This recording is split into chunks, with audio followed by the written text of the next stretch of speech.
Una sa ating mga balita, inihiyag ngayon ni Pangulong Aquino ang matapat na hangarin na tamasahin ng sambayanang Pilipino ang mga biyayang dulot ng umuunlad na ekonomiya ng bansa. Inihiyag ito ng Pangulo sa gitna ng patuloy na paglago ng kabuhayang bansa. Nagsalita ang Pangulo sa ika-40 anibersaryo ng National Development Authority. Si Rocky Ignacio nag-uulat ng live mula sa Malacanang. Magandang hapon sa iyo, Rocky.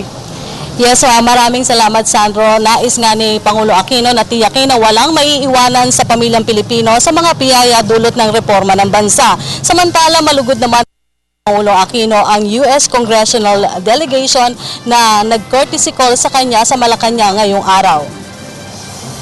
Pinatitiyak ni Pangulo Aquino na may pagkakaloob ang biyaya ng kaunlaran sa lahat ng mga Pilipino. Sa kanyang pagsasalita sa ika-40 anibersaryo ng NEDA, sinabi nito na walang dapat maiwang pamilyang Pilipino sa mabubuting bunga ng reforma. Nagsalita ang Pangulo sa gitna na rin ng patuloy na pag-arangkada ng ekonomiya ng Pilipinas sa gitna ng umiiral na global economic slowdown. NEDA is the leader in economic planning and development for the entire country. You have the responsibility of coordinating the efforts and ensuring the cooperation of all national government agencies so that we can move as one nation towards the fulfillment of our highest aspirations. Growth that leaves no Filipino behind. Ang NEDA bumalangkas ang Philippine Development Plan 2011-2016 na magsisilbing gabay sa commitment ng Aquino Administration na ibangon ng bansa sa kahirapan.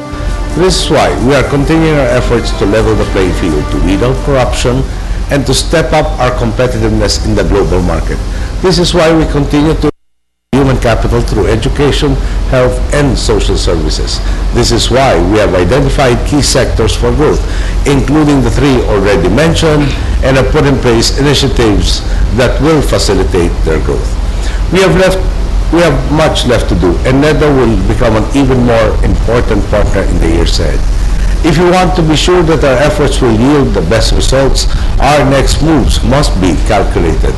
The timeliness, accuracy, and relevance of the economic data you provide allows not only the national government but the wider public, including investors, to make the decisions that will allow us to realize the vision defined in the Philippine Development Plan. We are counting on you today. Samantala, pinaunahan ni US Congressman Ed Royce, Chairman ng House Committee on Foreign Affairs, ang Congressional Delegation o CODEL sa isinagawang courtesy call kay Pangulong Aquino. Ayon kay Foreign Affairs Secretary Albert De Rosario, pangunahing agenda ng pulong ay ang pagpapalakas pa ng relasyon ng Pilipinas at Amerika sa larangan ng defense, regional security issues, trade and investments. Sinabi pa ni De Rosario na malugod na tinanggap ng Pangulo ang US CODEL sa pangunguna ni Congressman turing na mabuting kaibigan ng Filipino community sa Estados Unidos. Ang Republican Congressman na si Royce ay kumikilala rin sa pagsisikap ni Pangulo Aquino na isulong ang pagbakal sa korupsyon, pagpapairal ng rule of law at pagrespeto sa karapatang pantao. Samantala, nauna na nga ang kinilala ng global economic leaders ang matagumpay na reforma ng Aquino Administration sa bansa.